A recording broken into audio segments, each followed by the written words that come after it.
Ya, yang menunggu siapa? Qori'nya, betul? Qori, salah kan jadi anak. Yang menunggu adalah seorang pengajarnya yang menunggu muridnya menyempurnakan bacaannya. Ya. Jadi kan misalnya nih, Maliki, berhenti nih. Kan berhenti nih si Qori'nya. Berarti kan gurunya nunggu tuh, nunggu muridnya mengambil menyempurnakan bacaannya. Maliki, Maliki yaumiddin atau walam yakullahu kufu'a walam yakullahu kufuwan ahad. Contohnya kayak gitu. Itu contoh misalnya mau nyambungin riwayat Asim yaitu Syu'bah sama Hafiz, contohnya seperti itu yang tadi yang surat 6. Ahsani barakallahu fikumu Afif. Baik, sepertinya udah paham semua. Kita masuk ke pembahasan baru ya. Tapi Ana belum selesai ngerangkumnya di sini ya karena Ana lama ngedit ya. Kenapa? Minum? Oh enggak, A lagi. Oke, sebentar, Ana suapin. A. Udah kenyang bilang ya. Oke. Waqaf ikhtiyari ya. Ini banyak kita tahu, tapi belum tentu Antuna paham atau enggaknya ya. Waqaf ikhtiyari. Apa itu waqaf ikhtiyari? Waqaf ikhtiyari yaitu waqaf yang dipilih oleh qori itu sendiri dengan sengaja, tanpa sebab yang darurat, tanpa ada uzur atau terpaksa. Dia memang sengaja berhenti di situ, memang dia pilih berhenti di situ gitu ya.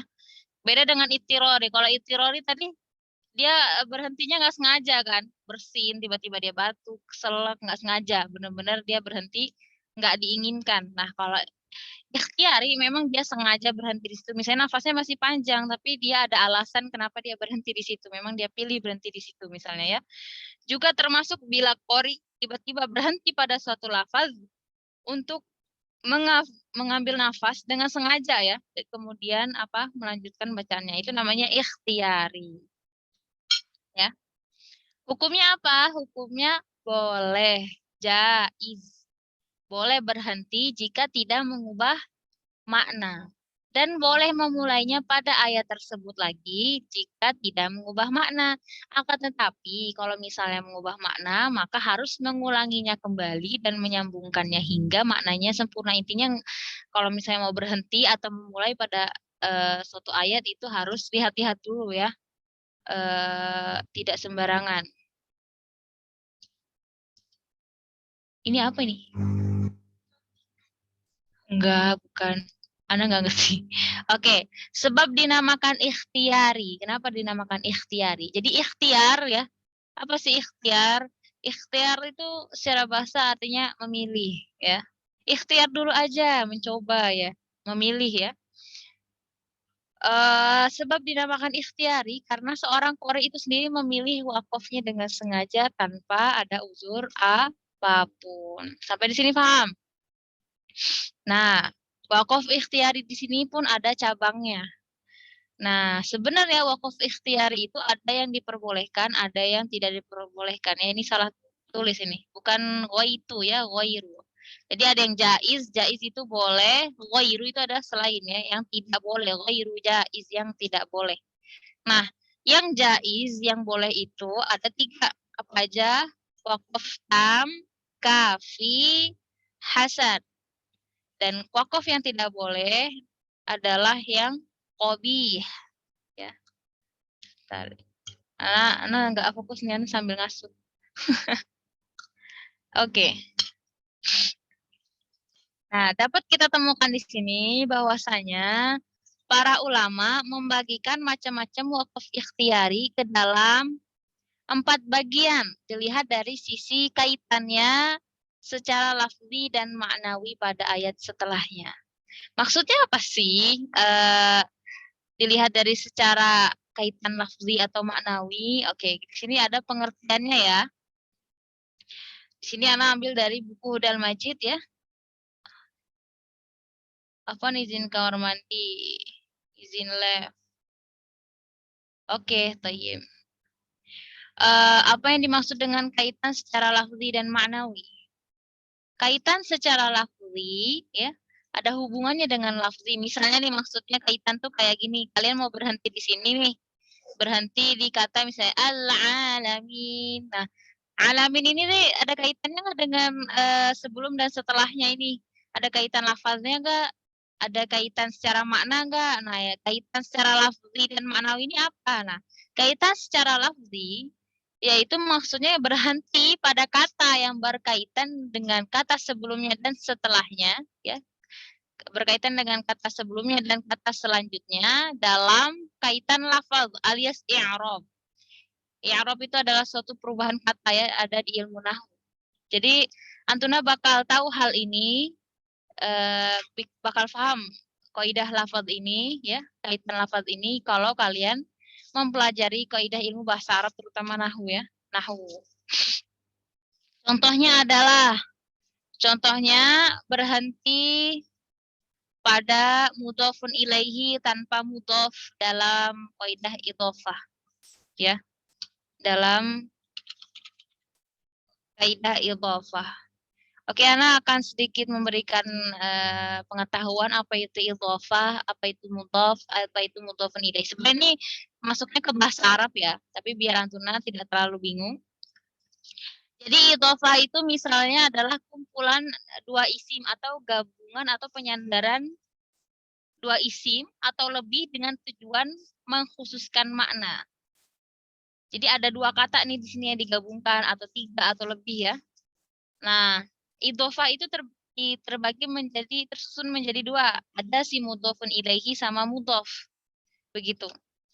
Nah, mudhofun ilaihi itu apa? Mudhofun ilaihi itu adalah isim nakiro. Isim nakiro adalah kata-kata ya atau kata benda yang bukan hanya benda, pokoknya nama yang masih umum. Nama yang masih umum yang mana dia itu ditambahkan atau disandarkan atau dikaitkan kepada isim setelahnya yang ma'rifah, maksudnya dengan kata yang tidak umum, yang khusus. Jadi katanya ini disandari ke si mudhof. Jadi mudhof ilaihi ini adalah kata yang disandari. Nah, mudhof itu apa? Mudhof adalah kata yang disandarkan ke mudhofun ilaihi. Misalnya Muhammad, misalnya Rasulullah. Nah, kalau kita nyebut Rasul, umum nggak? Rasul umum ya. Paham nggak akhwat? Rasul. Kalau kita nyebut Rasul saja umum nggak? Umum ya isimnya. Tapi kalau kita sambungkan dengan kata Allah, kita sandari dengan kata Allah, Rasulullah, maknanya dikhusus kan? Nah, itu yang dimaksud dengan idhafah gitu. Paham ya akhwat? Nah, di sini ini sedikit aja ya, sedikit pengetahuan saja. Nah, di sini kita wakaf di mudhofun ilaihinya saja. Jadi apa namanya di kata yang umum masih umum. Jadi tanpa mudhofnya, tanpa kata yang disandarkannya. Jadi artinya tuh nggak jelas jadinya. Ngerti ya? Jadi masih ada kaitannya dengan si mudhof ilaihnya mana. Jadi kayak nih, contohnya adalah bismillah, kita berhenti di kata bismi. Kalau bismi apa artinya? Dengan menyebut. Menyebut siapa? Ya kan belum jelas kan nyandar ke siapa nih? Dengan nyebut apa? Jadi harus dilengkapi idhofahnya. Harus sebutin mudhofnya juga dengan menyebut nama Allah. Dengan menyebut nama. Dia kan sih cuma dengan menyebut nama. Nama siapa kan nggak jelas nih. Kita sandarkanlah kepada Allah gitu. Ngerti ya akhwat? Nah gitu. Jadi kalau mau tahu lebih pelajaran tentang idhofah itu ada di pelajaran bahasa Arab ya. Oke. Kemudian berhenti pada fi'il, kata kerja tanpa fa'il, pelaku. Jadi kita berhenti aja di kata kerja, tapi nggak tahu pelakunya siapa. Kan jadi ambigu ya. Misalnya tiba-tiba harusnya kan qala Allah, Allah berkata di sini atau Allah berfirman di sini. Tapi kita cuma berhenti di kata qal, telah berkata. Siapa yang berkata? Pelakunya nggak disebutin. Nah, itu adalah berhenti eh, di kata yang setelahnya masih ada kaitan lafal, secara lafal. Paham ya, akhwat? Kenyang belum? Belum. Nih, kalau mau minum ya. Nih. Bentar, akhwat. Oke, terus yang ketiga, berhenti pada isim inna dan saudaranya. Ini juga ada kaidah bahasa Arab, ya. Inna di sini maknanya biasanya sesungguhnya kalau inna dan saudaranya ada yang lain-lainnya ya. Nah, nggak perlu Anda jelaskan. Tanpa khobarnya. tanpa khobarnya, jadi tanpa keterangannya gitu setelahnya, ya. Yang paham nanti yang belajar bahasa Arab. Contohnya nih, Innallaha ghafurur rahim. Sesungguhnya Allah. Nah, ini isim inna namanya. Sesungguhnya Allah ghafurur rahim. Maha pengampun dan maha apa? Penyayang. Nah, di sini kalau misalnya kita cuma nyebutin innallah, sesungguhnya Allah, ini tuh masih ada kaitannya di lafaz setelahnya ini. Di lafaz khobarnya ini nggak disebut. Sesungguhnya Allah kenapa nih? Masih ada kaitan lafaz setelahnya. Gitu. Paham ya, akhwat? Gitu aja. Gak perlu rinci. Ini perlu Antuna untuk lebih paham lagi, memang perlu belajar bahasa Arab ya. Itulah bab wakaf ini memang sangat berkaitan sekali dengan tafsir dan bahasa Arab. Kemudian berkaitan dengan secara ma'nawi ya. Secara ma'nawi itu maksudnya apa? Maksudnya kita itu berhenti pada kata yang berkaitan dengan kata sebelumnya dan setelahnya itu adalah berkaitan dengan maknanya. Jadi berhenti pada kata yang berkaitan dengan makna pada kata selanjutnya dan setelahnya. Paham nggak? Jadi bukan secara lafaz sudah sempurna, ngerti nggak? Secara kaidah bahasa Arab itu udah titik. Ibaratkan kalau dalam bahasa Indonesia tuh dia udah titik. Tapi itu maknanya masih dalam satu paragraf. Paham nggak, Akhwat? Masih dalam satu paragraf aja masih ada kaitannya. Titik atau cuma baru koma misalnya ya. Nah, contohnya adalah Innal ladzina kafaru sawa'un 'alaihim a anzartahum am lam tunzirhum la yu'minun. Kita berhenti di situ misalnya, ya. Kita berhenti di ayat situ.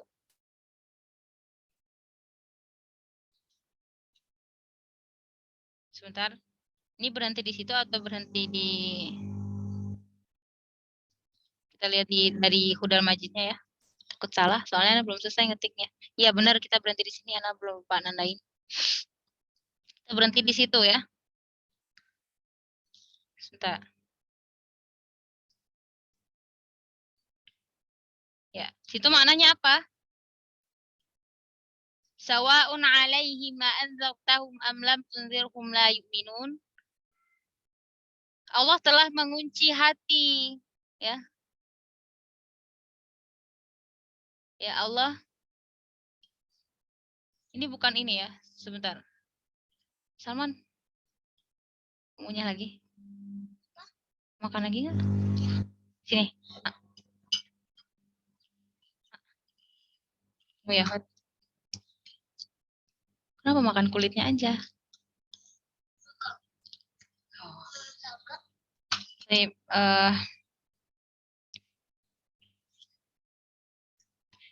sesungguhnya di sini kan ada innalladzina kafaru sawa'un 'alaihim ya.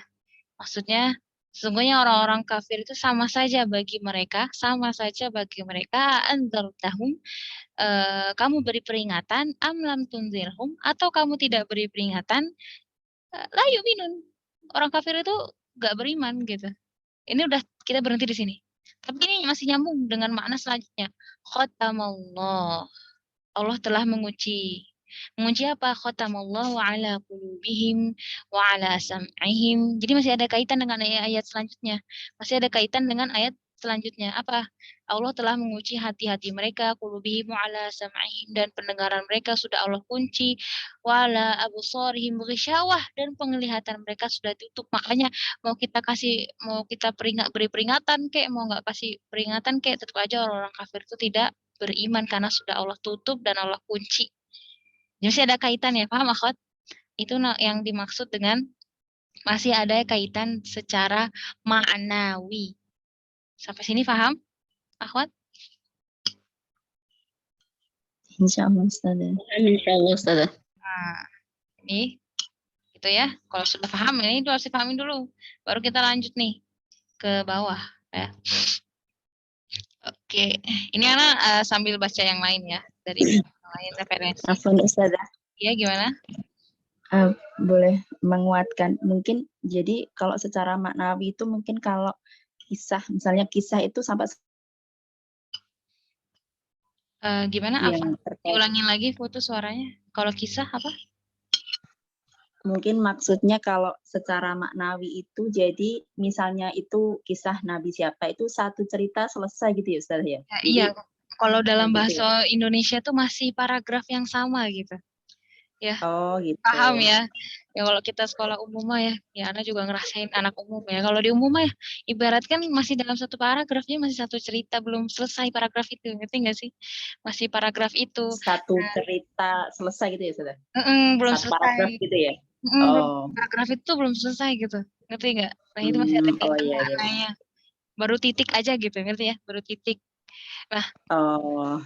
Nah, nah. tapi kalau lafaz itu tuh baru koma, ibaratkan belum selesai gitu loh. Secara teksnya misalnya SPOK-nya nih belum selesai. Tiba-tiba berhenti di SP-nya doang, OK-nya nggak kehabisan napas atau apa atau sengaja. Jadi begitu itu secara lafaz. Jadi maksudnya kaidahnya itu belum selesai gitu. Jadi secara lafzi udah nggak belum jadi bukan lagi secara makna tapi secara lafaz belum sempurna gitu, belum selesai. Begitu ya. Kira-kira kalau disandingkan dengan contohnya bahasa Indonesia. Kan karena di Al-Quran nggak ada titik koma ya. Nah, Ustaz. Oke. Insyaallah. Paham. Nah, contohnya adalah di wakaf. Nah, ini kita sebutin dari segi 4 jenis wakaf tadi ya. Ini sebelum kita masuk ke pengertian satu persatu. Nah, ini masih kita membahas tentang misalnya nih, akhwat ini adalah maudhi'ul waqf. Maudhi'ul waqf itu adalah letak kita wakaf, kemudian ma qabla waqf ini ayat sebelum kita wakaf dan ayat setelah kita wakaf. Nah, jadi kita untuk melihat ini berkaitan secara lafaz atau enggak adalah kita melihat dari kata sebelum kita wakaf dan setelahnya, ngerti enggak? Dilihat dari lafaz yang ayat yang sebelum kita berhenti dan setelah kita berhenti. Ya, begitu. Belum ana rangkum ya. Insya Allah ini sama ya, dibuka taisir, dibuka aja. Cuman tadi anak belum ana rangkum. Kemudian di sini dirangkum di buku ini ya. Katanya kalau wakaf tam, ya tam itu artinya sempurna ya. Tam, kalau wakaf tam itu adalah dia tidak ada sangkut paut, nggak ada kaitan ya. Tarobut itu kaitan ya, atau sangkut paut secara lafaz dan makna. Tidak ada sangkutan antara lafaz dan makna. Jadi dia benar-benar sudah selesai satu cerita, paham ya? Wakaf tam itu dia sudah benar-benar selesai satu cerita atau satu paragraf, sudah nggak ada kaitan lagi baik lafaz atau makna gitu ya. Itu wakaf tam. Yang belum? Belum? Lapar sekali ya adikku. Nah, habis itu yang kedua adalah wakaf kafi. Kafi itu secara bahasa artinya cukup ya, cukup. Maksudnya wakaf kafi itu, kalau wakaf kafi itu dia ada kaitan secara makna, tapi dia masih ada kaitan secara lafal. Itu kafi akhwat, ya. Jadi kita berhenti di suatu kata nih, berhenti nih di maudhi'ul waqf nih kita berhenti. Nah, ini kata sebelumnya, sebelum wakaf dan setelah wakaf itu masih ada kaitan secara makna. Jadi belum selesai paragrafnya nih. Gitu. Oh, ini duna lafzi, salah akhwat, duna. Duna itu tanpa. Jadi masih ada kaitan secara lafaz tapi tidak ada salah. Astagfirullahaladzim. Masih ada kaitan secara makna tapi tidak ada kaitan secara lafaz. Ngerti nggak? Jadi sudah baru koma aja atau titik tapi masih paragraf yang sama, belum selesai. Ngerti ya, akhwat? Jadi masih dalam paragraf itu kita berhentinya. Nah, itu kafi ya, cukup. Kalau wakaf hasan, hasan itu artinya apa sih, akhwat? Baik ya, baik. Nah, kalau wakaf hasan, kalau kita berhenti di tempat hasan, apa sih hasan tuh? Dia itu mas yujad tarabut lafzi wa ma'nawi.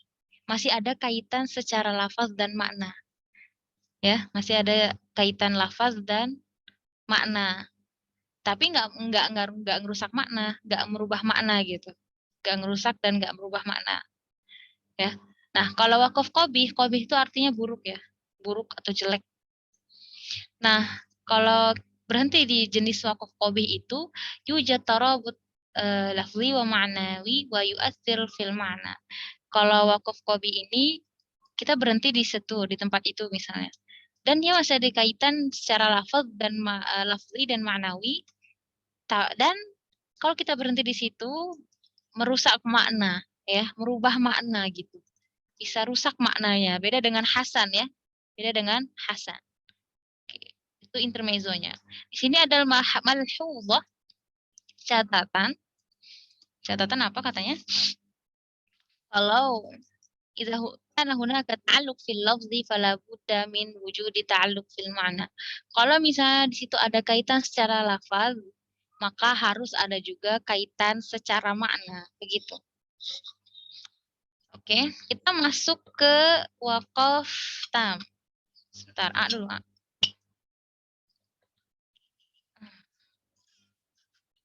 Minum nggak? Tuh, minum di botol teteh. Kenapa? Gak apa-apa. Makan aja dulu. Itu tisunya, kalau mau tisu. Al-waqfut tam, ya awalan al-waqfut tam. Wakaf yang sempurna. Ya, tam itu apa? Akhwat tadi Ana bilang, tam secara bahasa artinya sempurna. Jadi wakaf tam itu adalah berhenti dengan sempurna. Nah, secara istilah apa? Huwal waqfu ala kalami tam. Ma'nahu wala yata'allaq bima ba'dahu ma'nan wala lafzan. Jadi kalau wakaf tam adalah wakaf pada kata Al-Qur'an ya, yang mana wakaf tam ini tidak memiliki hubungan. Jadi benar-benar sempurna ya berhentinya, maknanya itu sempurna, dia tidak ada lagi kaitan dari secara lafal ataupun secara makna pada kata setelahnya. Ya. Paham akhwat? Jadi benar-benar sempurna. Nah, kalau misalnya masih ada kaitannya dengan masih ada kaitannya secara makna dan secara lafal, maka itu bukan wakaf tam. Nah, ya. Jadi berhenti, Ana ulangi lagi, al-waqfu ala kalimatin lam yata'allaq ma ba'daha, ada lagi pengertian lain, biha wala bima qablaha lafzan wala ma'na. Jadi berhenti pada kalimat yang sempurna, yang tidak ada lagi kaitannya dengan kalimat atau ayat sesudahnya maupun sebelumnya, baik secara lafal, yaitu kaidah bahasa Arab, maupun secara makna, apa artinya. Itu ya. Contohnya, ntar dulu, dinamakan dengan tam. Kenapa dinamakan dengan tam? Waqaf tam litamami lafzihi wa kamalihi 'indal waquf 'alaihi wa 'adamu ihtiyajihi lima ba'dahu fil ma'na wala fil lafz. Kenapa dinamakan tam? Ya karena sempurna wakafnya, berhentinya di situ, dan sempurna maknanya, dan tidak ada lagi kaitannya secara makna dan secara lafal di kata setelahnya, di lafal setelahnya. Dan biasanya akhwat, di wakaf tam ini itu biasanya kita bakal temui pada akhir ayat. Sebentar. Aduh, taruh. Jatuh ya. Nah, dagingnya belum. Dah. Apa tadi? Sampai mana? Nah, wakaf ini biasanya kita temui di mana? Di akhir ayat dan pada akhir kisah dalam Al-Quran. Jadi sudah selesai paragrafnya ya. Ini wakaf tam. Paham akhwat? Insya Allah salah. Oke. Nah, wakaf tam sendiri ini dibagi menjadi dua akhwati. Ada wakaf tam mutlak dan ada wakaf bayan tam atau wakaf lazim. Ya. Ada wakaf tam mutlak sama ada wakaf tam lazim. Apa itu wakaf tam mutlak? Wakaf tam mutlak adalah Ya, Salman. Bentar, akhwat.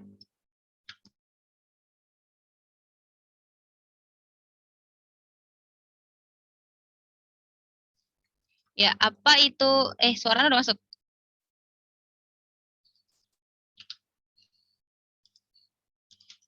Halo, tes. Oh, udah.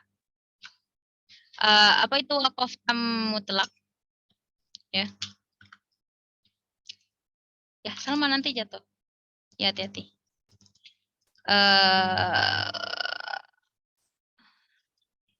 Waqaf tam mutlak adalah antum udah buka ya. Wal waqfu ala kalam tam ma'nahu wa la yata'allaq bima ba'dahu ma'nan wa lafzan. Ana belum share screen ya, Khot? Belum, Ustazah. Oh, alamat. Pakai kitab. Iya, mati. Tunggu, Man. Bentar, Khot.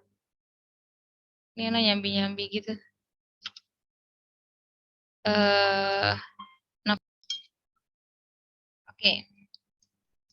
Waqaf. Nih. Nih ya. Kalian bisa buka kitabnya. Di buku Sazaronia juga bisa kalian buka.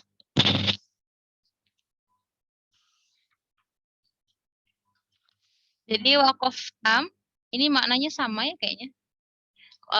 Waqaf tam mutlak adalah wal waqfu ala kalam tam ma'nahu wala yata'allaq bima ba'dahu ma'nan wala lafzan. Jadi waqaf tam mutlak itu adalah waqaf pada perkataan yang sudah sempurna maknanya dan tidak ada kaitannya dengan makna dan lafaz. Akan tetapi kalau waqaf yang lazim ialah waqaf pada perkataan yang tidak ada sama ya. Secara pengertian sama. Tapi di sini ada perbedaan hukumnya, akhwat. Di sini anak temui.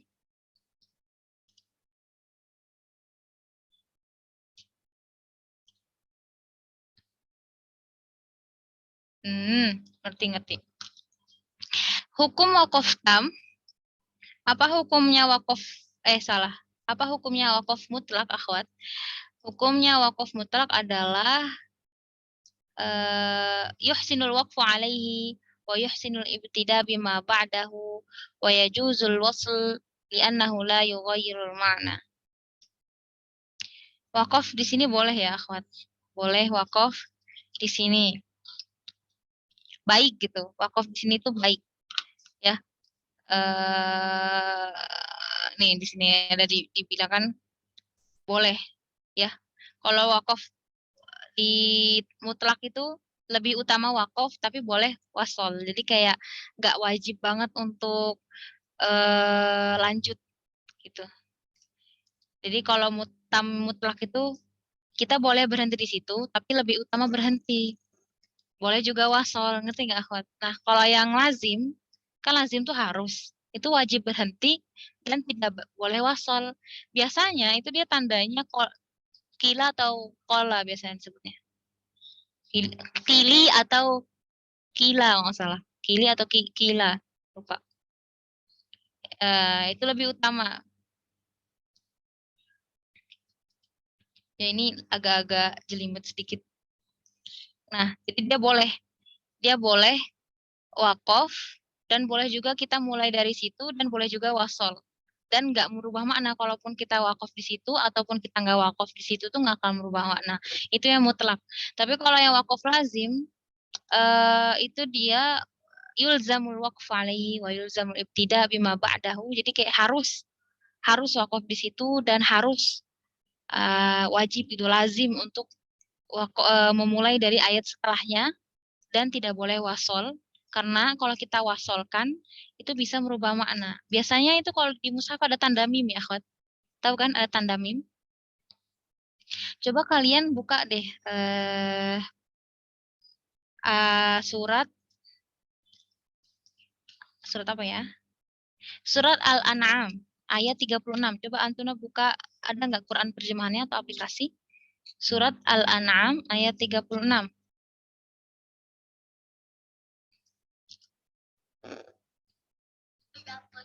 Nggak apa-apa. Nah, dulu. Kan nanti makan. Udah dibuka? Al-An'am ayat 36. Coba dibuka. Sudah? Siapa yang sudah? Coba di aplikasi atau di yang ada Quran terjemahannya. Ambil. Halo, ini suaranya ada nggak nih? Gak denger nih, Ana nggak denger Antuna. Ada ya? Udah dibuka belum? Apa ini suara Ana yang kayaknya macet? Ana nggak denger apa-apa. Ada?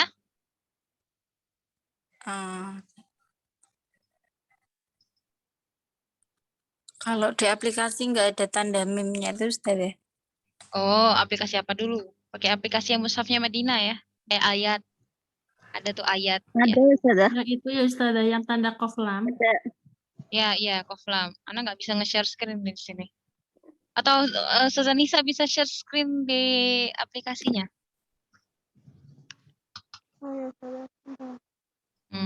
Ana mau nunjukin aja. Buat Ini beda Ustazah. Coba. Yang Quran Madinah itu kok tandanya mim ya Ustazah. Tapi Ya, kalau mim. Quran Indonesia kok koflam ya Ustazah. Beda ternyata. Ana bandingin. Kenapa? Kenapa ada perbedaan kayak gitu? Ah, itu nanti di akhir pertemuan Bapak Kof ya. Nanti Ana jelasin ya, itu menyusul. Ya, kalau di tanda yang di mushaf, di mana di Quran Indonesia apa Mulila tandanya? Di Quran Indonesia koflam Ustazah. Yang kili ya. Kalau yang di Madinah mim tandanya. Ya. Atau perlu anak kasih tahu sekarang kenapa ada perbedaan penempatan Boleh Ustazah. wakaf? Nah, boleh. Penasaran Ustazah. Harus sekarang. Loh, belum selesai loh materinya. Penasaran Ustazah. Ah, itu coba lihat ada nggak di ayat 36. Ya, kalian bisa besarin sendiri. Itu ada tanda mim kalau di mushaf Madinah ya. Salman tunggu dulu ya. Lihat di layar. Nah, coba Ana jelasin dulu tafsir ayat ini. Di situ di artinya di situ adalah innama yastajibul ladzina yasma'un wal mauta yab'atsuhumullahu tsumma ilaihi yurja'un. Apa artinya di situ? Hanya orang-orang yang mendengar sajalah yang mematuhi seruan Allah. Dan orang-orang yang mati hatinya kelak akan dibangkitkan oleh Allah, kemudian hanyalah mereka dikembalikan. Maksudnya yang dikembalikan itu siapa? Orang-orang yang mati tadi, yang meninggal. Enggak, Deng. Orang-orang yang mati hatinya. Ya, apa sih maksudnya manusia? Seluruh manusia ya. Nih, Man, sob sendiri ya. Lu nggak fokus sana nih begini nih. Apa Rahwat ya? Oke. Aduh. Sebentar Rahwat. Lanjutkan yang ayat tadi. Innama yastajibul ladzina yasma'un wal mauta yab'atsuhumullah tsumma ilaihi yurja'un. Di sini secara tafsir ini orang-orang yang mati itu maksudnya orang-orang yang mati hatinya ya. Jadi orang-orang yang mematuhi seruan Allah itu hanyalah orang-orang yang mendengarkan seruan Allah, yang mematuhi seruan Allah, betul nggak? Nah, seandainya kita berhenti di kata al-mauta, merusak mana nggak, Akhwat? Innama yastajibul ladzina yasma'una wal mauta, misalnya kayak gitu. Merusak mana nggak? Merusak kan? Merusak kan? Kenapa? Karena yang mematuhi atau yang mendengarkan Allah itu karena yang mendengarkan Allah itu hanya orang yang patuh saja sama seruan Allah. Tapi enggak dengan orang-orang yang mati hatinya, enggak kan? Ngerti enggak? Makanya kita diwakafkan lazim di situ. Karena kalau kita lanjutkan ke kita enggak berhenti, itu maknanya bisa berubah gitu. Itu loh maksudnya. Ya. Nah, kemudian itu yang dimaksud dengan wakaf lazim. Jadi kalau kita wasolkan di situ, itu maknanya bisa kayak berubah lah. Orang bisa salah paham. Orang bisa salah paham, oh berarti orang-orang yang mati hatinya juga bisa mendengarkan perintah Allah, bisa mematuhi perintah. Yang enggak gitu kan, jadi ceritanya jadi berubah, ngerti nggak, Akhwat? Nah, begitu maksudnya. Ini juga agak berbahaya ya, Anda juga nggak terlalu banyak bicara soal tafsir, karena Anda sendiri masih dalam proses belajar tafsir. Ini yang Anda tahu sedikit ya. Nanti Antuna bisa belajar lebih dalam lagi sama guru tafsirnya ya. Nah, mengenai pertanyaan Antuna, pasti kenapa tanda wakaf itu berbeda-beda loh antara mushaf yang ini sama mushaf yang lain itu beda-beda. Kenapa? Ya kan? Antuna pengen dijawab sekarang. Ini sesuai yang pernah Anda baca. Jadi katanya yang mana kita tahu ya. Sebagaimana kita tahu, coba Anda mau tanya, wakaf ibtidah itu kemarin berasal dari bukan berasal dari riwayah ya, akhwat. Wakaf ibtidah itu bukan berasal dari riwayah. Beda dengan kayak sakta gitu ya. Itu kan ada riwayahnya kenapa kita harus berhenti sejenak sini. Nah, terus juga wakaf ibtidah itu juga nggak ada dalil qot'inya kan. Dalil qot'i itu apa, akhwat? Dalil yang ada pada ayat Al-Qur'an atau as-sunnah, nggak ada ya? Nggak ada. Nah, tapi wakaf dan ibtidah itu dari mana hasilnya, akhwat, sebenarnya? Dari ijtihad para ulama ya. Hasil dari ijtihad para ulama berdasarkan pemahaman mereka terhadap apa, akhwat? Kira-kira kemarin Anda jelasin wakaf ibtidah itu berdasarkan pemahaman dari mana? Kaidah dasar ilmu wakaf dan ibtidah itu. Tafsir dan Nahwu. iya, tafsir dan bahasa Arab ya. Bener, nahwu juga termasuk bahasa Arab. Dari situ. Nah, namanya pemahaman orang pasti beda-beda kan? Beda-beda kan? Ya ada ijtihad ulama di situ. Ya. Man mau kemana? Jangan kemana-mana dulu ya. Oke. Jadi itu hasil dari adanya wakaf dan ibtidah dalam mushaf ya. Ada tanda-tanda wakaf itu. Hah? Oke. Itu diajak ngomong Anda lupa aja deh. Iya, Salman. Bagaimana tadi? Itu berdasarkan dari bahasa Arab dan tafsir ya. Nah, sehingga apa, akhwat? Setiap ulama atau lembaga percetakan resmi itu memiliki ijtihad mereka sendiri yang berbeda-beda. Ngerti nggak? Mereka punya hasil ijtihad yang berbeda-beda. Sesuai dengan ulama yang mereka jadikan rujukan. Paham nggak, akhwat? Misalnya mereka menjadikan ulama ini atau syekh ini untuk menjadikan rujukan mushaf ini. Misalnya kata syekh ini wakafnya lazim. Mungkin yang makanya lihat di mushaf Indonesia pakainya yang wakafnya mutlak ya, tamnya mutlak, pakai kila ya atau kili. Itu kan tergantung ijtihad ulama, ngerti nggak, akhwat? Nah, jadi sebagian ulama bisa jadi menilai pada kata tertentu itu lebih utama berhenti. Ada juga sebagian ulama yang mengatakan justru itu lebih utama melanjutkan bacaannya. Ada yang bilang juga misalnya itu tuh salah satu kata terlarang untuk berhenti gitu. Itu nggak boleh berhenti di situ. Ada yang bilang misalnya ulama yang bilang boleh-boleh aja sih berhenti di situ. Itu tergantung pemahaman dan tafsir para ulama. Ngerti ya, Hot? Begitu. Itu kenapa percetakan tuh beda-beda karena tergantung dari percetakan mushaf yang resmi itu dia rujuknya kemana, ke ulama siapa, ngambil tafsir yang mana gitu. Paham ya, akhwat?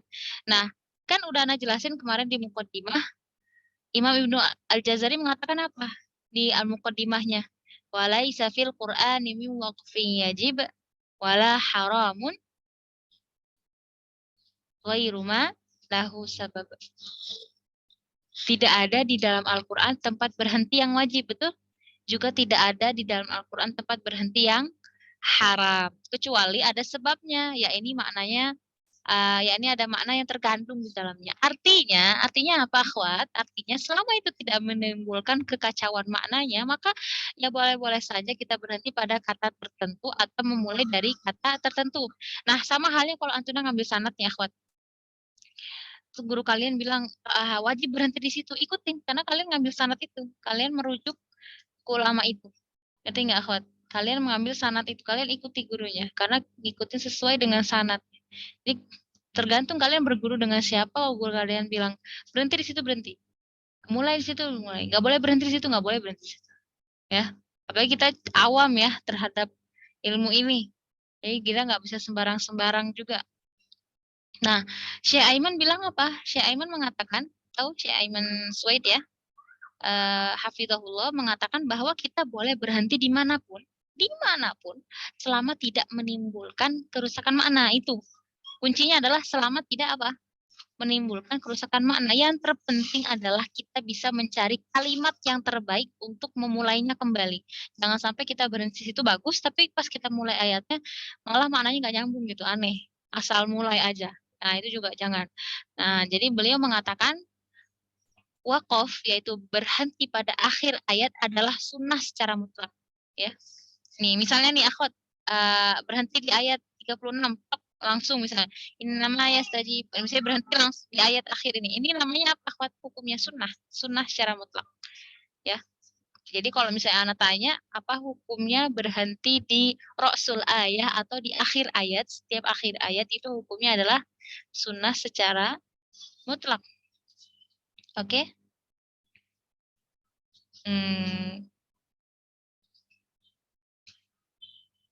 Tanpa melihat maknanya.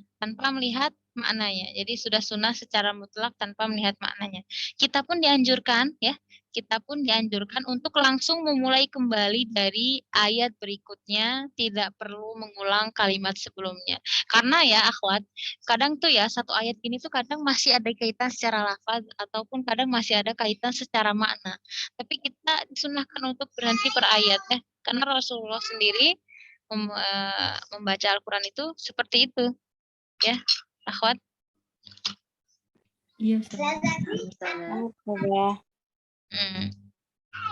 Paham? Begitu ya, kira-kira. Nah, udah kurang lebih kayak gitu. Cukup belum penjelasannya? Panjang ya. Jadi Imam Ibnu Al-Jazari ada jelasin tuh di matannya, fata mufal kafi walafum famna'an illa ru'usal ayi jawiz fal hasan. Jadi di situ di matannya sebutin tidak boleh memulai langsung pada kata berikutnya apabila masih memiliki keterkaitan lafaz dan makna dengan kata sebelumnya, kecuali apabila berhenti pada akhir ayat, ru'usal ayi, kepala ayat ya. Ru'usal ayat, kepala ayat itu loh, langsung di akhir ayatnya. Karena berhenti pada setiap akhir ayat adalah hasan. Kita pun boleh memulai dari ayat berikutnya. Jadi sejatinya apa? Bagi orang yang telah memahami bahasa Arab dan tafsir, maka patokan wakaf dan ibtidanya bukanlah tanda baca yang tercantum pada mushaf. Paham? Kalau orang yang paham ya, orang yang paham bahasa Arab dan tafsirnya, patokannya itu bukan tanda yang tercantum pada mushaf, itu kalau yang paham, melainkan pemahaman terhadap makna kandungan ayat yang dibacanya. Nah, seseorang yang telah menguasai bahasa Arab dan tafsir pasti kita bakal mengetahui kapan dan di mana ia boleh berhenti, serta kapan dan di mana ia mesti memulai, terlepas ada atau tidaknya tanda baca padanya. Nah, adapun bagi orang-orang yang belum memahami tafsir ya, kayak kita nih ya, masih awam, bahkan kita kadang masih belum paham bahasa Arab, maka hendaknya kita mengikuti saja tanda baca pada mushaf itu yang sedang digunakan, biar aman lah ya, akhwat, ngerti nggak? Biar nggak kita nggak ngerti nih mandai-mandai aja berhenti di mana aja kan, daripada takut dosa, merubah makna, kita nggak ngerti, udah ikutin aja apa yang di mushaf, oke? Karena hal tersebut akan lebih memudahkan kita ya. Nah, tidak perlu terlalu dibingungkan dengan adanya perbedaan letak tanda baca antara satu mushaf dengan mushaf yang lainnya. Nggak usah dibingungin. Kok yang ini ada ini? Oh, berarti ini mushafnya sesat nih, yang ini nggak ada cerita kayak gitu ya. Karena mushaf aja dulu diturunkan dengan tanpa tanda kan, tanpa dobet ya, nggak akhwat, tanpa harokat ya. Cuma rosem aja. Cuma rosemnya aja, bentuknya aja, cuma piring-piringnya aja, kayak ada bak, kita nggak tahu itu bak tuta atau nggak ada titik, nggak ada koma, nggak ada titik, nggak ada harokat, nggak ada tasydid, nggak ada tanda lah, pokoknya nggak ada bobot gitu loh. Jadi tanda wakaf pun termasuk bobot ya. termasuk tanda baca ya enggak? Ya nggak perlu dipermasalahin karena sebagaimana yang udah kita sampaikan di awal bahwa masalah ini adalah persoalan ijtihadiyah, jadi ya permasalahan ulama lah ya, kita mah udah ngikutin aja. Jadi eh, apabila ya kita merasakan tanda-tanda wakaf itu terlalu jauh, ngap banget nih nggak nyampe, aduh ngap nih nggak nyampe sama wakaf itu, maka ya dia bisa juga mengikuti bacaan para qori ya.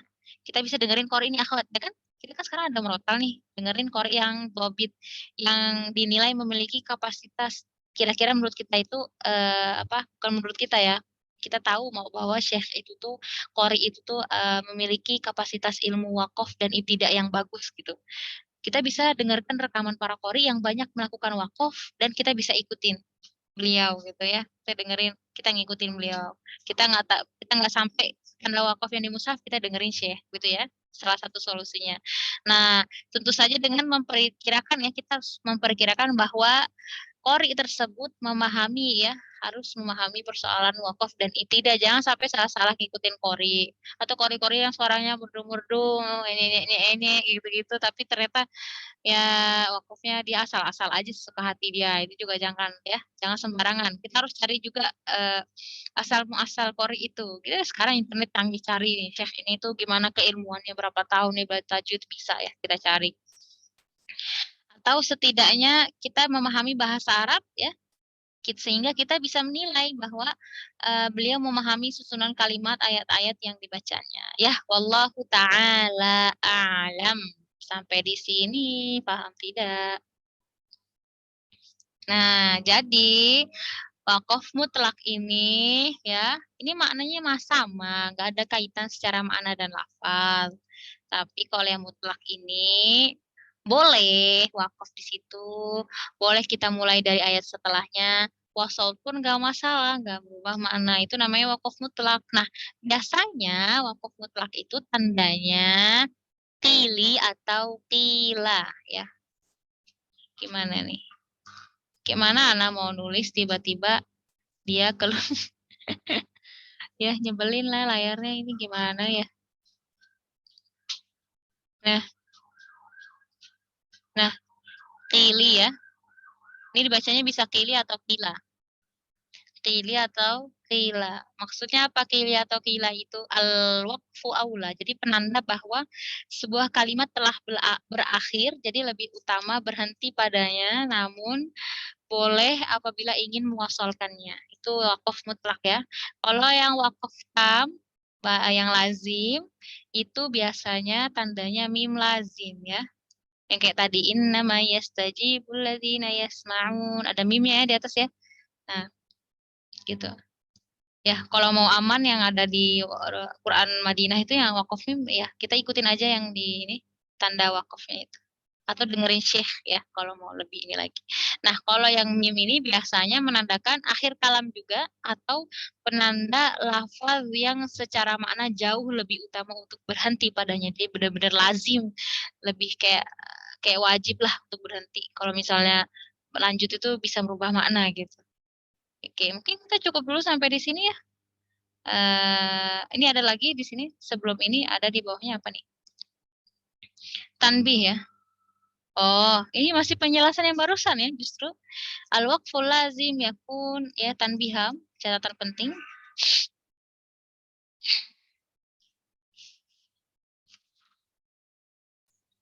Sebenarnya masih banyak ya contoh-contoh wakaf lainnya. Oke, kita selesaiin aja tentang wakaf tam ini.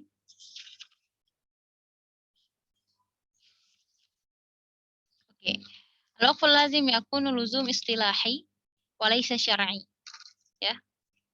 Jadi di sini jelasin katanya wakaf lazim di sini itu adalah cuma dilazimkan atau diwajibkan secara istilah saja, tapi bukan secara syar'i kayak wajib. Jadi kalau saking wajibnya, jadi kalau kita menerobos gitu, ngerti nggak sih Ahmad? Kita bacanya wasol itu jadi dosa gitu, enggak. Wajib di sini cuma secara istilah saja. secara kaidah aja, secara ijtihad saja, tapi nggak ada dalil yang mengharamkan kalau kita baca wasol itu jadi haram, enggak, jadi dosa, enggak juga. Jadi maksudnya apa? Annal qari idza kana yaqra'u amama jama'ah minal mustami'in yaqif 'alaihi liyuwaddihil ma'na. Jadi maksudnya adalah wakaf lazim ini kalau misalnya qari itu berhenti di depan banyak orang, ya, di depan banyak orang dan orang yang mendengarkannya itu faham gitu. Jadi untuk memahami para pendengar, ya, kita berhenti di situ biar orang tuh paham maknanya apa sih gitu, biar paham. Tapi kalau misalnya amma idza kana bi mufradihi wa lam yaqif alaihi ikhtisaran lil waqt wa huwa yu'allimu ya'lamul ma'na fala yu'sam alaihi. Nah, kalau misalnya nih kita baca Al-Qur'annya sendiri akhwat, gak ada yang denger nih. Kita bacanya sendiri dan kita ingin mempersingkat waktu, ibaratkan kita harus murojaah, misalnya guru kita nyuruh, murojaah dalam sehari itu minimal 2 juz. Jadi kan kita harus baca cepat nih. Wakaf pun jadinya buru-buru, nggak mungkin kita wakaf nih, kita untuk mempersingkat waktu. Nah, tapi dia juga paham maknanya. Maka nggak jadi dosa juga. Layu ustam ya, nggak dosa. Ya, kalau kita ngelanggar wakaf lazim itu pun nggak jadi dosa.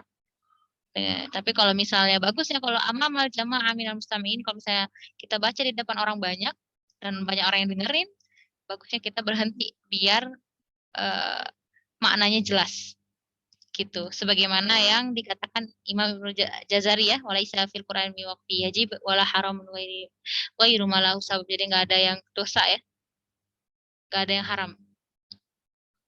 Nah, ini besok ya. Apa mau dijelasin sekarang juga? Contoh-contoh wakaf mutlak itu kayak apa? Hah? Habisin sekarang. Anak ngikut Antun aja nih. Takutnya Antun ada kegiatan. Halo, halo.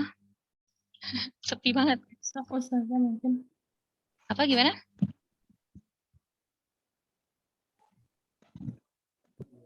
Ngikut aja Ustazah. Banyak yang ikut nih. Ngikut Ustazah. Tapi anak mau mandiin ade nih. Tapi nggak apa-apa lah, kita selesaiin dulu. Yang tam ya, kita tamatkan ya. Ya, siapkan ya, bismillah. Wakaf tam ya, ini contoh-contoh lokasi-lokasi. Ini menurut buku ini ya, ini menurut buku ini. Contoh-contoh wakaf tam yang mutlak. Mutlak tuh yang lebih baik berhenti ya. Mawadhi'uhu aktsaru ma yakunu fi awakhir suwar wa 'inda ru'usal ayyi wa 'inda intiha'il qasas wa 'inda intiqal min hal ila hal. Jadi katanya wakaf tam mutlak ini sering berada kebanyakan ya, aksar itu kebanyakannya itu berada di akhir-akhir surat. Berada di akhir-akhir surat atau di setiap akhir ayat, ru'usal ayyi yang ini ya, maksudnya setiap selesai habis ini, ngerti ya kawan? Atau setiap selesai cerita, suatu cerita, ya seperti Ummu Lila bilang, ini cerita Nabi Nuh selesai, cerita Nabi Ibrahim selesai gitu ya. Itu contohnya. Atau perpindahan antara suatu keadaan dengan keadaan. Misalnya dari azab terus ke rahmat. Jadi ayat sebelumnya tentang azab, setelahnya ayat tentang rahmat, ngerti nggak? Gitu. Atau misalnya perpindahan antara ayatnya sebelumnya tentang orang-orang mukmin, setelahnya tentang orang-orang kafir begitu. Paham ya, Akhwat? Nah, contoh ini adalah wakaf tam mutlak. Insya Allah hari ini kita membahas tam mutlak aja ya, contoh tam mutlak aja dulu ya, Akhwat. Karena sangat banyak. Kapan selesainya? Nggak tahu banyak kali atau enggak. Kita coba jalani dulu aja ya. Oh, kayaknya nggak banyak ya. Kayaknya. Nah, contohnya nih di ala ra'sil ayah. Apa ra'sil ayah akhwat? Harus tahu ra'sil ayah. Nanti anak tanya ra'sul ayah. Akhir ayat ya, kepala ayat. Kepala ayat nih. Nah, ini contoh wakaf mutlak yang ada di setiap akhir ayat. Nih, contohnya di surat Al-Baqarah ya. Ya. Ini kalian perlu banget sambil buka terjemahan ya. Karena kita sama-sama belum terlalu paham tafsir. Situ a'udzubillahi minasyaitonirrajim bismillahirrahmanirrahim wa quduhan nas wal hijaratu uiddat lil kafirin. Berhenti di situ. Kemudian kita mulai lagi dari ayat setelahnya wa basyiril ladzina amanu. Ya. Apa di situ artinya? Waquduhan nas wal hijarah uiddat lil kafirin. Eh,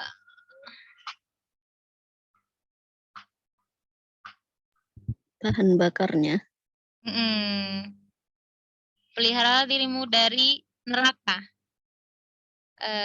Fatakun nar, pelihara dirimu dari neraka. Allati waquduhan nas, fatakun nar allati waquduhan nas. Ya bahan bakarnya ya, yang bahan bakarnya itu di neraka itu ya, dari neraka itu bahan bakarnya manusia ya. Serem banget ya. Bahan bakarnya nauzubillah min dzalik ya. Dari manusia bahan bakarnya di neraka itu dan batu. Ya, hijarah dan dari batu. Uiddat lil kafirin. Yang mana neraka itu disiapkan untuk orang-orang kafir. Kemudian setelahnya tentang apa? Orang-orang mukmin, orang-orang beriman. Wa basyiril ladzina amanu. Dan sampaikanlah berita gembira kepada orang-orang yang baik atau orang-orang yang beriman. Kayak gitu. Jadi ini udah beda cerita nggak nih? Udah beda ya? Udah berbeda keadaan. Nah, jadi di sini ketiga nih ketangannya surah Al-Baqarah ayat 24 sama 25. Ini adalah kita berhenti di sini itu menandakan kita memisahkan dua ayat yang berbeda antara azab dan rahmat. Paham akhwat? Kita membedakan antara ayat azab dan rahmat gitu. So, itu contoh wakaf mutlak. Kalaupun kita lanjut pun merusak mana nggak kira-kira? Kita menceritakan tentang azab, kemudian langsung kita tanpa berhenti langsung cerita tentang rahmat. Enggak juga ya, insya Allah enggak akan merusak juga. Jadi kalaupun wasol nggak masalah, tapi berhenti lebih baik. Jadi memperjelas, memisahkan antara dua kisah yang berbeda ya. Contohnya lagi di surat Al-Baqarah ayat 5 dan 6 ya. Wa ulaika humul muflihun ya. Biasanya kita berhenti di situ. Kemudian kita lanjut nih ke ayat selanjutnya. Innalladzina kafaru. Begini kita bisa tahu wa ulaika humul muflihun dan mereka lah orang-orang yang beruntung. Siapa yang orang-orang beruntung, akhwat? Orang-orang beriman, betul? Orang-orang yang beriman yang beruntung ya enggak? Kemudian ayat selanjutnya Ayat selanjutnya menceritakan siapa? Orang-orang kafir.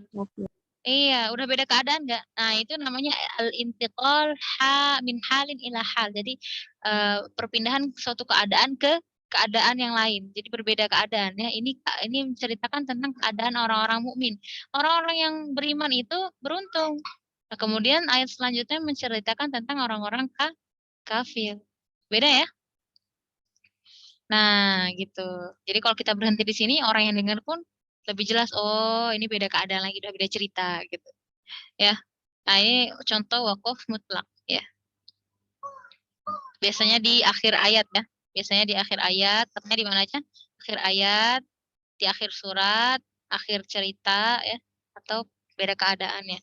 Kemudian ada lagi di surat, insya Allah sampai sini aja kita ya hari ini. Sampai kotak yang ini yang pertama, banyak ternyata. Oke. Sekarang kita lanjut ke surat Hud. Surat Hud ayat 39. Ya, bisa dibuka.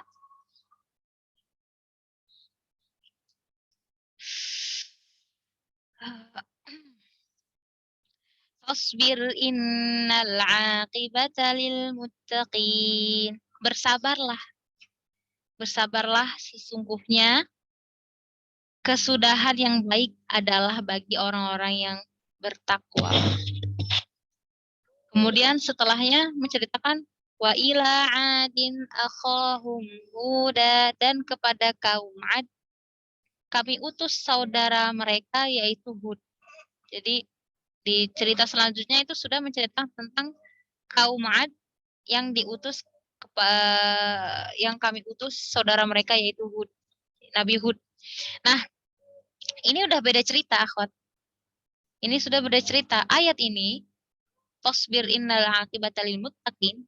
Ini tentang akhir nih. Di sini diceritakan al-intiha min kalam an qissati Nuh. Ini tentang akhir cerita ya, perkataan tentang akhir ceritanya kisah Nabi Nuh, ya. Apa kisah Nabi Nuh di situ? Ya, bisa Antuna pelajari. Ya, itu akhir dari kisah Nabi Nuh. Kemudian di ayat selanjutnya adalah dimulai kisahnya Nabi siapa tadi? Nabi Hud alaihi salam. Paham ya? Begitu. Jadi tentang akhir kisah. Itu contoh wakaf mutlak lagi. Kemudian di surat Yusuf ayat 101.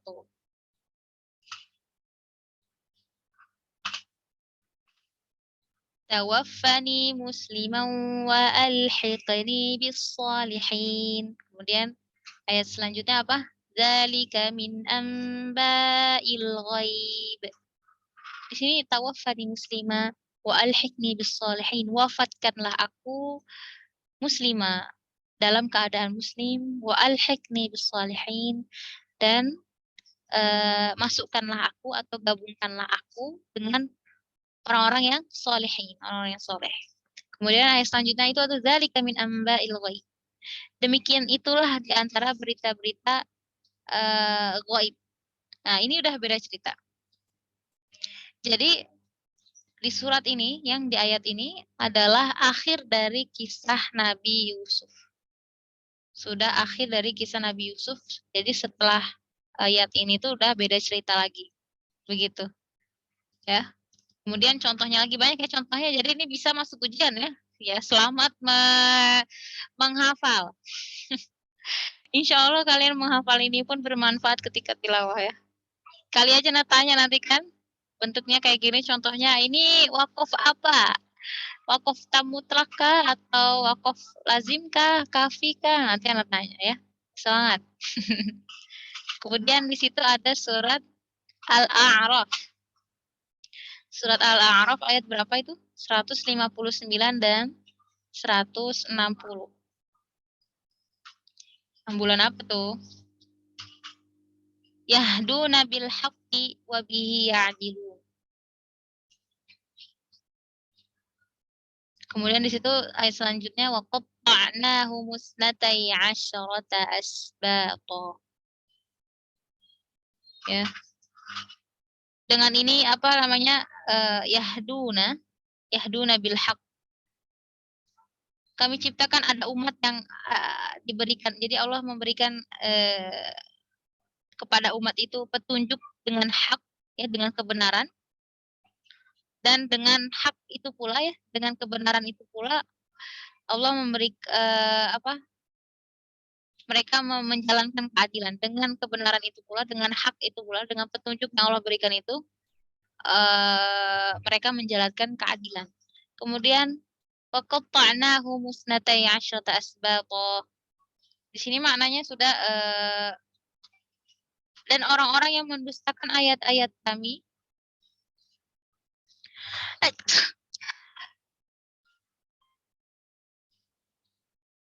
Bentar, Ahad. Iya, kenapa?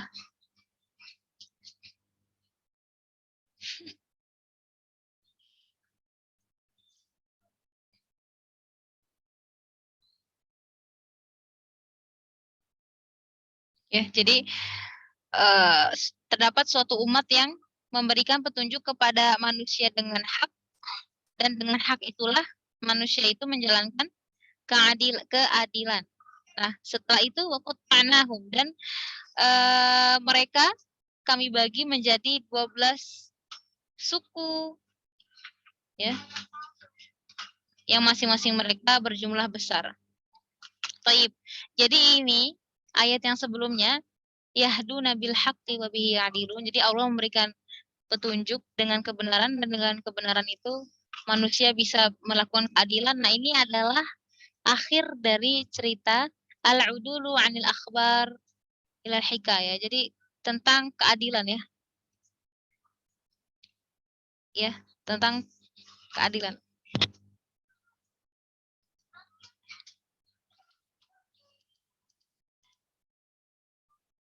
Kemudian di ayat ini innallaha ala kulli syai'in qadir. Ya ayyuhan nas, sesungguhnya Allah maha mampu ya. Innallaha ala kulli syai'in qadir.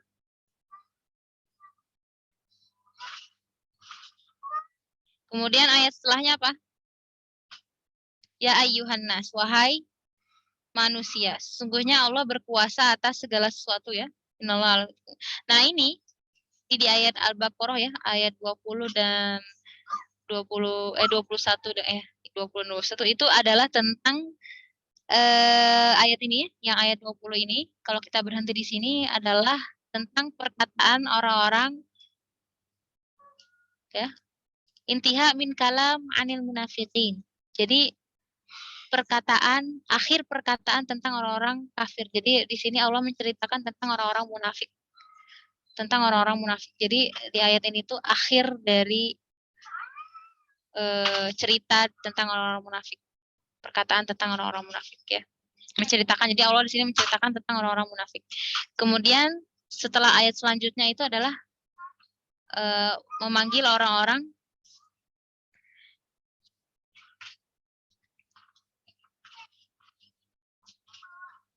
memanggil manusia ya. Memanggil orang-orang yang bertakwa. Begitu. Jadi sudah beda cerita lah intinya. Kemudian di surah Asy-Syu'ara, "Idz qala li abihi wa qaumihi ma ta'budun qalu na'budu asnam." Tentang apa nih, akhwat? Nah, di ayat yang ini itu akhir cerita dari perkataannya siapa? Nabi Ibrahim. Siapa yang menyembah menyembah patung nih? Qalu na'budu asnam. Ya, ini lebih ke ini ya, pemahaman balaghah ya, kaidah bahasa Arab. Kita lewatin saja. Pokoknya ini intinya akhir dari perkataannya Nabi Ibrahim alaihissalam. Dan ini qalu na'budu asnam, kami menyembah berhala, itu perkataannya siapa? Kaumnya Nabi Ibrahim ya? Ya enggak? Ya enggak? Kaumnya Nabi Ibrahim menyembah patung enggak dulu? Ya. Sepi banget. Iya, sama. Iya. Sepi-sepi gitu, takut tidur nah. Udah, cukup sampai sini dulu. Udah panas sih kepalanya kan? Udah. Ada pertanyaan nggak sampai sini? Ini nanti penjelasan contoh-contoh ya. Ya, Masya Allah di buku ini banyak sekali contoh-contohnya. Dan Anda nggak bisa terlalu banyak menjelaskan. Karena juga bukan ahlu tafsir ya.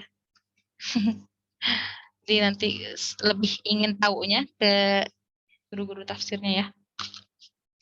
Ada pertanyaan nggak? Belum, Ustazah. Belum ya. Oke, cukupkan dulu ya. Insya Allah, Ana mohon maaf untuk hari ini. Banyak sekali sambilan dan gangguan. Ya. Oke, alhamdulillahirrabbilalamin. Subhanakallahumma bihamdika. Asyhadu an la ilaha illa anta, astaghfiruka wa atubu ilaik. Mohon maaf untuk segala kekurangannya. Kalau misalnya Antuna mau ada kayak, misalnya Ana salah nih Ustazah, ini kasih tahu aja. Mungkin Antuna lebih tahu tentang bab ini, nggak apa-apa. Sama-sama belajar di sini ya. Sama-sama belajar. Oke, assalamualaikum warahmatullahi wabarakatuh. Waalaikumsalam. Warahmatullahi